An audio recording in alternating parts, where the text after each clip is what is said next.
Hi வணக்கம். Welcome back to my channel. இன்னைக்கு நம்ம பார்க்க போகிற கரண்ட் அஃபேர்ஸ் அல்லது நியூஸ் பேப்பர் அனாலிசிஸ் 2 நாளைக்கானது. ஜனவரி 30, 31, 2021, ஜான்வரி 30 and 31, 2021. அனாலிசிஸ்குள்ளே போகிறதுக்கு முன்னாடி சேனலுக்கு மறக்காமல் சப்ஸ்கிரைப் பண்ணுங்கள். அப்போ தான் நான் போடுற ஒவ்வொரு வீடியோவும் உங்கள் நோட்டிஃபிகேஷன்ஸ் வரும். வீடியோ பிடிச்சிருந்தா கண்டிப்பாக லைக் பண்ணுங்கள், உங்கள் ஃப்ரெண்ட்ஸ்ட்டு சொல்லி ஷேர் பண்ணுங்கள். கீழே இருக்கிற கமெண்ட்டில் உங்கள் ஃபீட்பேக் அண்ட் சஜஷன்ஸ் மறக்காமல் தந்துருங்க. Moving on to the video analysis for current affairs for January 30 and 31, 2021. First one, Covovax. So இந்தியாவில் கொரோனா நோய் தொற்றுக்காக புதிதாக ஒரு தடுப்பூசி மருந்து கோவோவேக்ஸ் என்ற பெயரில் புனேவில் அமைந்துள்ள சீரம் இன்ஸ்டிடியூட் ஆஃப் இந்தியா தயாரிக்க முன்வந்துள்ளது. SII Chief Mr. Adar Poonawalla said he is hopeful of launching a new COVID-19 vaccine under the brand name Covovax by June 2021. June மாதம் 2021 அன்று கோவோவேக்ஸ் என்ற பெயரில் ஒரு புதிய தடுப்பு மருந்தை சீரம் இன்ஸ்டிடியூட் ஆஃப் இந்தியா கண்டிப்பாக நாட்டுக்கு தரும் அப்படின்ற மாதிரி அந்த கம்பெனியோட CEO அதர் பூன்வாலா சொல்லியிருக்கிறாங்க. ஸோ கோவோவேக்ஸ் அப்படிங்கிறது ஒரு அமெரிக்க கம்பெனி, நோவோவேக்ஸ் அப்படிங்கிற கம்பெனி வந்து தயாரிச்சுட்டு இருக்காங்க. ஸோ சமீபத்தில் இங்கிலாந்தில் இது பரிசோதிக்கப்பட்டதில் அதனுடைய சக்ஸஸ் ரேட் 89.3% எஃபெக்டிவ் ரேட் இருக்கு. அந்த புதுசாக இங்கிலாந்தில் தோன்றிய 2வது கொரோனா சொன்னாங்களா, UK வேரியன்ட் கொரோனா, அதுக்கும் இந்த மருந்து சக்ஸஸ்ஃபுல்லாக இருக்குன்ற மாதிரி ப்ரெஸ் ரிலீஸில் சொல்லப்பட்டிருக்குது. ஸோ இப்போக்கு இந்தியாவில் 2 கொரோனா தடுப்பு மருந்துகள் நடைமுறைக்கு வந்துள்ளன. ஒன்று கோவிஷீல்டு. இந்த கோவிஷீல்டும் சீரம் இன்ஸ்டிடியூட் ஆஃப் இந்தியா தான் தயாரிச்சிருக்கிறாங்க. ஆக்ஸ்போர்ட் யூனிவர்சிட்டியோட டைஅப்ல தயாரிச்சிருக்கிறாங்க. இன்னொரு கொரோனா தடுப்பு மருந்து கோவேக்சின். இது ஹைதராபாத்தில் இருக்கிற பாரத் பயோடெக் நிறுவனம் தயாரிச்சிருக்கு. இப்போ இந்த 2 மருந்து தான் நம்ம நாட்டில் பொதுமக்கள்கிட்ட செலுத்திட்டு இருக்கிறாங்க. So Serum Institute of India என்ன சொல்லியிருக்காங்க அப்படின்னா, கோவோவேக்ஸ் அப்படின்ற ஒரு புது தடுப்பு ஊசி மருந்து அமெரிக்கன் கம்பெனி நோவோவேக்ஸோட டைஅப்போட ஜூன் 2021 இந்தியாவில் நடைமுறைக்கு கொண்டு வரப்படும் அப்படின்ற மாதிரி சொல்லியிருக்காங்க. இதுக்கு ட்ரக் கண்ட்ரோலர் ஆஃப் இந்தியா இந்திய அரசாங்கத்திட்ட பெர்மிஷன் கேட்டிருக்கிறாங்க. So hope Indian government will give permission. That's politics and scenario, that is apart. So இப்போக்கி as of now Covishield and Covaxin are the 2 vaccines for COVID-19 that is being in India. Soon Covovax, the same developed by the Serum Institute of India Pune, Serum Institute of India Pune, Bharat Biotech Hyderabad, Covishield, Covaxin ரொம்ப முக்கியம் பார்த்துக்குங்க. Next one, act east forum AEF. So இந்தியாவும் ஜப்பானும் தன்னுடைய 5வது கூட்டு பேச்சுவார்த்தை India Japan act east forum அப்படின்றத நியூ டெல்லியில விர்ச்சுவலா நடத்தினாங்க. ஸோ இது என்னன்னா, ஆக்ட் ஈஸ்ட் ஃபோரம் அப்படிங்கிறது என்னன்னா, கிழக்கு நோக்கி செயல்படுத்த வேண்டிய திட்டங்கள் அப்படின்றதுக்காக இது கொண்டு வரப்பட்டது. இது 2017 ஆரம்பிக்கப்பட்டது. ஸோ வடகிழக்கு மாநிலங்கள், இந்தியாவில் இருக்கிற வடகிழக்கு மாநிலங்களை மேம்படுத்துறதுக்காக இந்த திட்டம் ஆக்ட் ஈஸ்ட் ஃபோரம் அப்படிங்கிறது 2017 இரு நாடுகள் சேர்ந்து செயல்படுத்தினாங்க. So the modernization program is part of India's act east policy. இந்தியாவோட ஆக்ட் ஈஸ்ட் பாலிசி மற்றும் ஜப்பான் நாட்டினோட free and open India Pacific திட்டம், இந்த 2 திட்டத்துக்கான தற்போதைய பரிமாற்ற வளர்ச்சி தான் இந்த ஆக்ட் ஈஸ்ட் ஃபோரம் அப்படிங்கிற பிரஸ் லிஸ்ட்ல சொல்லியிருக்கிறாங்க. இந்தியாவோட கிழக்கு நோக்கி திட்டம் act east policy and free and open India Pacific அப்படிங்கிறத தற்போதைய பரிணாம வளர்ச்சி தான் ஆக்ட் ஈஸ்ட் ஃபோரம் அப்படின்னு இருக்கு. ஸோ இது 2017 தொடங்கப்பட்டது வடகிழக்கு மாநிலங்களை மேம்படுத்துறதுக்காக. So under ODA official development assistance, அதாவது ஜப்பான் மற்ற நாடுகளுக்கு கடன் தரது ODA அப்படின்னு சொல்லுவாங்க. கிட்டத்தட்ட 1600 கோடி ரூபாய் மேம்பாட்டு திட்டங்கள் 7 வடகிழக்கு மாநிலங்களை செயல்படுத்திட்டு வருது ஜப்பான். சிக்கிம், அசாம், மேகாலயா, திரிபுரா, மிசோரம், மணிப்பூர் மற்றும் நாகாலாந்து ஆகிய 7 வடகிழக்கு மாநிலங்களில் ஜப்பான் அரசாங்கம் சுமார் 1600 கோடி ரூபாயில் மேம்பாட்டு திட்டங்களை செயல்படுத்தி கொண்டு வருகிறது. Act East Forum is a joint development scheme between the country of India and Japan, India and Malaysia, India and South Korea, India and China. இது மாதிரி கேட்கறதுக்கும் வாய்ப்பு இருக்கு. So make sure that Act East Forum is a development project between India and Japan. Moving on to the next one, second edition of India Justice Report IJR, இந்திய நீதி அறிக்கை, இரண்டாவது இந்திய நீதி அறிக்கை. ஸோ இந்திய மாநிலங்கள்ல வந்து ஜஸ்டிஸ் வந்து எந்தெந்த ஸ்டேட்ல மக்களுக்கு வந்து ஒழுங்கா கிடைக்குது அப்படின்ற மாதிரி சொல்றதுக்காக இந்த ரிப்போர்ட் தயாரிக்கப்பட்டது. இது வந்து 2வது தடவையா இந்த ரிப்போர்ட் தராங்க. India justice report 2020. இதுல ஃபர்ஸ்ட் பிளேஸ்ல மகாராஷ்டிரா இருக்கு, 2வது இடத்துல தமிழ்நாடு, 3வதுல தெலுங்கானா, 4வது பஞ்சாப் மற்றும் 5வது கேரளால இருக்கு. ஸோ பெரிய மாநிலங்கள்ல இது பெரிய மாநிலங்கள் அப்படின்னா 1 கோடி மக்கள் அதுக்கு மேல இருக்கிறது பெரிய மாநிலங்களா கணக்கில் எடுத்துக்கிட்டாங்க. சிறிய மாநிலங்களில் திரிபுரா முதலிடம், சிக்கிம் மற்றும் கோவா 2வது 3வது இடத்துல இருக்கு. ஸோ இந்தியாவில் இருக்கிற மாநிலங்களை வந்து மக்களுக்காக நீதி வழங்குதலை பற்றி ஒரு அறிக்கையா ஒரு ரிப்போர்ட்டா தயாரிக்கிறது இது மட்டும்தான். இந்தியா ஜஸ்டிஸ் ரிப்போர்ட் அப்படிங்கிறது. இதை தயாரிக்கிறது டாடா ட்ரஸ்ட் அப்படிங்கிற ஒரு தனியார் நிறுவனத்தோட சேர்ந்து தயாரிச்சிட்டு இருக்கிறாங்க. India justice delivery is based on 4 pillars. 4 கருத்துக்களை கொண்டுதான். ஒன்னு வந்து போலீஸ், காவல்துறை, ஜுடிஷியரி நீதி, பிரிசன்ஸ் சிறை மற்றும் லீகல் எய்ட் சட்ட உதவி. இந்த 4 தலைப்புகள்ல வந்து இந்த ரிப்போர்ட் தயாரிக்கப்பட்டிருக்கிறாங்க. ஓகேங்களா. இதுல Maharashtra first place, second place Tamil Nadu, 3rd Telangana, 4th Punjab, 5th Kerala. Preliminary point of வியூக்கு ஐ திங்க் இது முக்கியம் கிடையாது. பட் மெயின்ஸ் அண்ட் இன்டர்வியூல இதை நம்மளுடைய ஆட் பண்ணிக்கலாம். மெயின்ஸ் அண்ட் இன்டர்வியூல இதை கேட்கறதுக்கு வாய்ப்புகள் இருக்கு. Moving on to next one. India 3rd position globally in scientific publications. அறிவியல் சார்ந்த படைப்புகளை வெளியிடுறதுல வந்து உலக அளவுல இந்தியா வந்து 3வது இடத்துல இருக்கு. முதல் இடத்துல சீனா மற்றும் 2வது இடத்துல அமெரிக்கா இருக்கு. இந்த டேட்டாவை இந்த ரிப்போர்ட்டை சொன்னது வந்து அமெரிக்க நிறுவனமான தேசிய அறிவியல் கழகம், national science foundation, US agency தான் இந்த ரிப்போர்ட்டை சொல்லியிருக்கிறாங்க. கிட்டத்தட்ட 2017-18 ஆண்டு காலத்துல வந்து 13,405 காப்புரிமை உலக அளவுல பதிவு செய்யப்பட்டது. அதுல 1937 காப்புரிமைகள் இந்தியாவிலிருந்து பெறப்பட்டுள்ளது. அது இந்தியாவில காப்புரிமைகள் பதிவுல வந்து 65% வந்து 4 மாநிலங்கள்ல இருந்தும் அதிகமா இருக்கு. மகாராஷ்டிரா, கர்நாடகா, தமிழ்நாடு, டெல்லி. இதுதான் ஆர்டர். மகாராஷ்டிரால அதிகமான பேட்டன்ட் ரைட்ஸ் ஃபைல் பண்றாங்க. Second place Karnataka, 3rd place Tamil Nadu, 4th வந்து Delhi. 65% of the patents filed in India are from just 4 states, Maharashtra, Karnataka, Tamil Nadu and Delhi. Moving on to next one. People's climate report.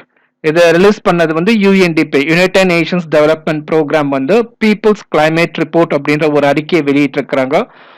World largest survey of public opinion on climate change. பருவநிலை மாற்றத்தை பற்றி உலகில் எடுக்கப்பட்ட மிகப்பெரிய கணக்கெடுப்பு, பொதுமக்களிடம் எடுக்கப்பட்ட மிகப்பெரிய கணக்கெடுப்பாக இந்த பீப்புள்ஸ் கிளைமேட் ரிப்போர்ட் இருக்கு. கிட்டத்தட்ட 1.2 மில்லியன் பீப்புள் வந்து இந்த சர்வேல பங்கேற்றதாக யுஎன்டிபி அறிக்கை தெரிவிச்சிருக்கு. அந்த சர்வேல பங்கேற்றதுல கிட்டத்தட்ட 64% மக்கள் வந்து பருவநிலை மாற்றம் வந்து ஒரு குளோபல் எமர்ஜென்சி தான் அப்படின்ற மாதிரி அவங்க சொல்லி இருக்கிறாங்க. இந்த சர்வே வந்து ஆக்ஸ்போர்ட் யூனிவர்சிட்டி, இங்கிலாந்துல இருக்கிற ஆக்ஸ்போர்ட் யூனிவர்சிட்டியும் யுஎன்டிபியும் சேர்ந்து கிட்டத்தட்ட 50 நாடுகள்ல இந்த சர்வேவை எடுத்திருக்கிறாங்க. இந்த 50 நாடுகள்ல எடுக்கப்பட்ட சர்வே அப்படிங்கிறது உலக மக்கள் தொகையில 56% மக்கள் தொகை கிட்ட இந்த சர்வே எடுக்கப்பட்டுள்ளது. Moving on to the next one. Corruption perception index, CBI, corruption perception index, ஊழல்.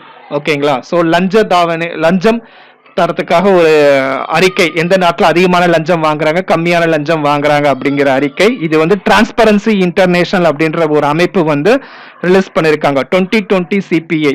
இந்தியா வந்து 86வது இடத்துல இருக்கு 2020ல. 2019ல வந்து 80வது இடத்துல இருந்தது. 80வது இடத்துல இருந்தது.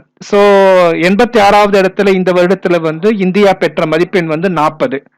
அப்படின்னா என்னன்னா ஒரு ஸ்கேல்ல வந்து 0ல இருந்து 100 வரைக்கும் மெஷர் பண்றாங்க. 0 அப்படிங்கிறது ரொம்ப மோசமான லஞ்சம் தலைவிரித்து ஆடுகிற நாடு.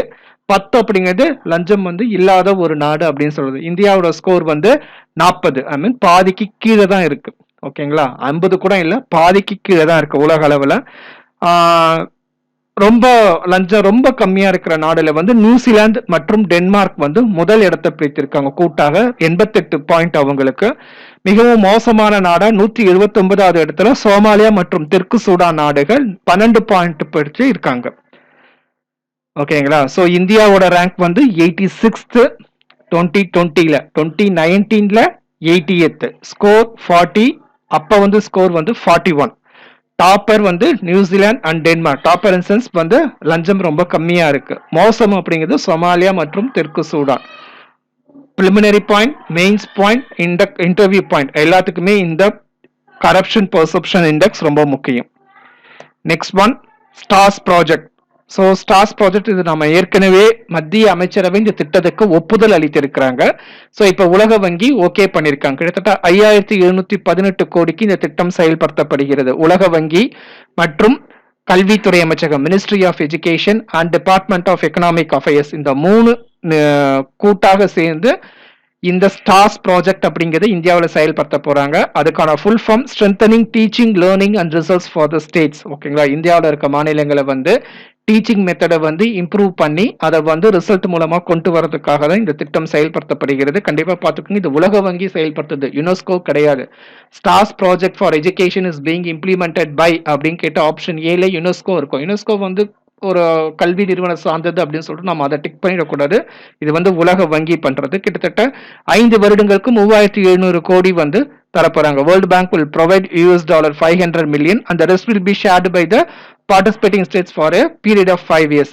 எந்தெந்த ஸ்டேட்ஸ் அப்படின்னு சொல்லிட்டு ஏற்கனவே செலக்ட் பண்ணியிருக்காங்க. அதுல வந்து ஹிமாச்சல பிரதேசம், ராஜஸ்தான், மகாராஷ்டிரா, மத்திய பிரதேசம், கேரளா, ஒடிசா. ஓகேங்களா, சவுத்துல இருந்து கேரளா மட்டும்தான் இருக்கு. சவுத்துல இருந்து கேரளா இருக்கு, நார்த்ல இருந்து ஹிமாச்சல பிரதேசம், ராஜஸ்தான் இருக்கு, ஈஸ்டர்ன் சைட்ல இருந்து ஒடிஷா, வெஸ்டர்ன் சைட்ல இருந்து மகாராஷ்டிரா, சென்ட்ரல்ல இருந்து மத்திய பிரதேசம். மொத்தம் 6 மாநிலங்கள்ல இந்த திட்டம் செயல்படுத்துறாங்க. Stars project strengthening teaching learning and results for the states. Moving on to the next one, Qutub Minar lighted up. India has joined the world to light up Qutub Minar as a sign of unity to combat the neglected tropical disease. Neglected tropical disease January 30 observe பண்ணாங்க. ஓகேங்களா, ஐ மீன் neglected tropical disease அப்படின்னா இந்த tropical countriesல மட்டுமே இருக்கிற இந்த traffic of cancer, அச்சரேகை, தீர்க்க ரேகை கடந்து செல்கிற நாடுகள்ல மட்டும் குறிப்பிடப்பட்ட ஒரு நோய்கள், அதை வந்து கண்டும் காணாமல் விடுறது, அதுதான் இந்த நெக்லெக்டட் ட்ராபிக்கல் டிசீஸ் அப்படிங்கிறது.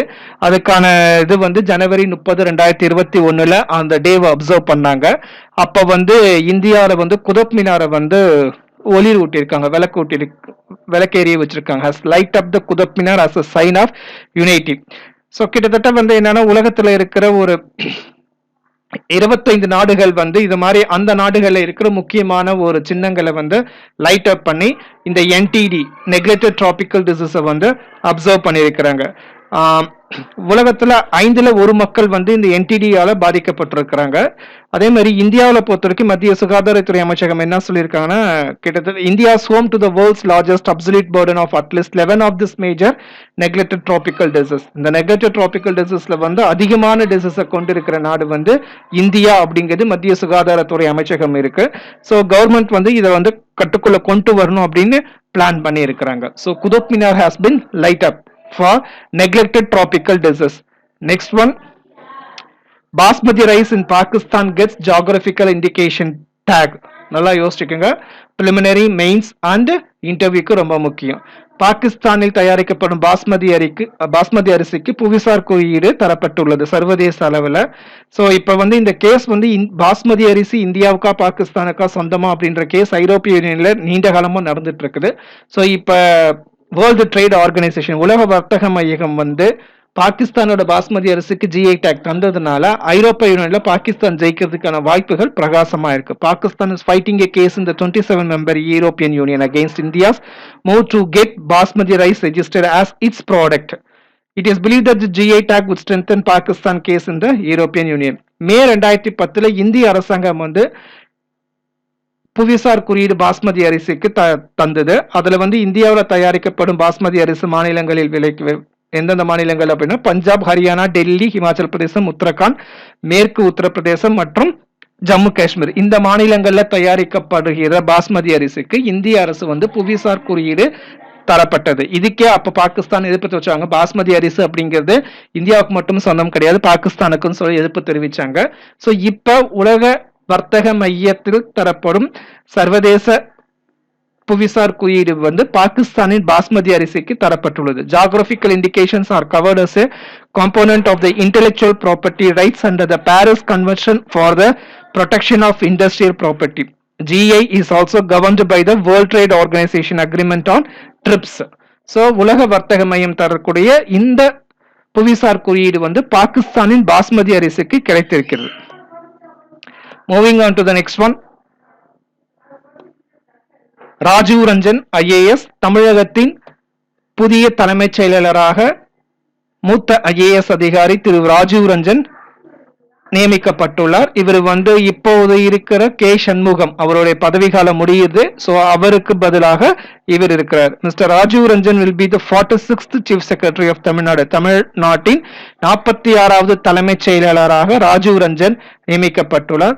அநேகமாக சண்முகம் இப்ப இருக்கிற தலைமைச் செயலாளர் வந்து special adviser to the government of தமிழ்நாடுன்ற போஸ்ட்ல அப்பாயிண்ட் பண்ணப்படும் அப்படின்னு சொல்லிட்டு பேப்பர்ஸ்ல சொல்லி இருக்கிறாங்க. Special adviser to the government of Tamil Nadu, தமிழக அரசின் சிறப்பு ஆலோசகர். Next one liners. Doctor Shaibal Gupta ஒரு பொருளாதார நிபுணர், காலமானார். பாட்னா பீகார் மாநிலத்தைச் சேர்ந்தவர். he is the founder of Asian Development Research Institute. Asian development research இன்ஸ்டிடியூட்டை ஃபவுண்டர் பண்ணதும் அவர்தான், doctor Shaibal Gupta. Next one Canadian Olympian. ஓகேங்களா, கனடா நாட்டை சேர்ந்த ஒரு ஓட்டப்பந்தய வீரர், ஒலிம்பிக் மெடலை ஜெயிச்ச ஆண்ட்ரி டி கிரேசி மற்றும் ராபர்ட் புல், இவங்க 2 பேரும் சேர்ந்து ரேஸ் வித் மீ அப்படின்னு சொல்லிட்டு ஒரு குழந்தைகளுக்கான ஒரு motivational picture book race with me அப்படின்னு சொல்லி ரிலீஸ் பண்ணியிருக்காங்க. For children aged 6 to 10 years. Motivational picture book title race with me. அடுத்ததும் ஒரு book related. Soumitra Chatterjee, a Bengali actor.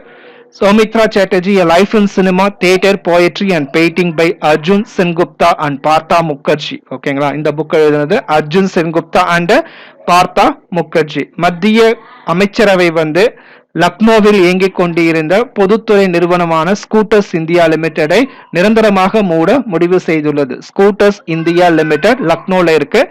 அது ரொம்ப லாஸ்ட்ல போயிட்டு இருந்ததுனால நிரந்தரமாக மூட முடிவு செய்துள்ளது. ஜனவரி 30 தியாகிகள் தினம், மார்டியர்ஸ் டே, ஹிந்தியில ஷாஹித் திவாஸ். சோ மகாத்மா காந்தியின் நினைவு தினம் அன்றுதான். ஜனவரி 31 ஆன்டி லெப்ரசிஸ் டே, தொழுநோய்க்கு எதிரான தினம், உலக தொழுநோய் தினம் கூட சொல்லுவாங்க. சோ அது வந்து எப்பவுமே வந்து ஜனவரி மாசத்தின் கடைசி ஞாயிற்றுக்கிழமை தான் உலகம் முழுக்க கொண்டாடப்படுகிறது. ஆனா இந்தியாவில மட்டும் அது ஜனவரி 30 கொண்டாடிடுவாங்க. காந்தியோட நினைவு நாள் அன்னைக்கே அதை கொண்டாடிடுவாங்க. இந்தியாவில காந்தியோட நினைவு நாளான ஜனவரி 30 இந்த தொழுநோய் எதிர்ப்பு தினமும் கடைபிடிக்கப்படும். ஆனா உலகத்துல வந்து எப்படின்னா ஜனவரி மாதத்தின் கடைசி ஞாயிற்றுக்கிழமை எதுவோ அன்னைக்கு அதை கடைபிடிப்பாங்க. ஜனவரி மாதத்தின் கடைசி ஞாயிற்றுக்கிழமை. ஸோ 2021 கடைசி ஞாயிற்றுக்கிழமை ஜனவரி மாசம் வந்து ஜனவரி 30. ஸோ இந்த வருடத்திற்கான கருப்பொருள் அப்படிங்கிறது beat leprosy in stigma and advocate for mental well being அப்படின்ற கருப்பொருளை உலகம் முழுக்க கடைபிடிக்கப்பட்டுள்ளது. இன்றைக்கு போலியோ சொட்டு மருந்து போடும் தினம் ஜனவரி 31, 2021. இது ஆக்சுவலா ஜனவரி 17 ஸ்டார்ட் பண்றதா இருந்தது. ஆனா ஜனவரி 16 நம்ம கொரோனா தடுப்பூசி மருந்து திட்டத்தை செயல்படுத்துறதுனால இதை வந்து ஜனவரி 31 ரீஷெடியூல் பண்ணி கவர்மெண்ட் ஆஃப் இந்தியா லான்ச் பண்ணியிருக்காங்க. 2014 வந்து இந்தியாவில் வந்து போலியோ முற்றிலுமாக ஒழிக்கப்பட்டது என்று உலக சுகாதார மையம் அறிவித்துள்ளது. 2014 ஆண்டுல இருந்து போலியோ இந்தியாவிலிருந்து முற்றிலுமாக ஒழிக்கப்பட்டதாக உலக சுகாதார மையம் அதிகாரப்பூர்வமாக அறிவித்திருந்தது குறிப்பிடத்தக்கது. With this, I'm coming it on in for 2 days, January 30 and 31, 2021 current affairs newspaper analysis video. மறக்காம சேனலுக்கு சப்ஸ்கிரைப் பண்ணுங்க. அப்பதான் நான் போடுற ஒவ்வொரு வீடியோ உங்க நோட்டிபிகேஷன் வரும். வீடியோ பிடிச்சிருந்தா கண்டிப்பா லைக் பண்ணுங்க, உங்க ஃப்ரெண்ட்ஸ் ஷேர் பண்ணுங்க. கீழே இருக்கிற கமெண்ட்ல உங்க ஃபீட்பேக் அண்ட் சஜஷன்ஸ் மறக்காம தந்துருங்க. தேங்க்யூ.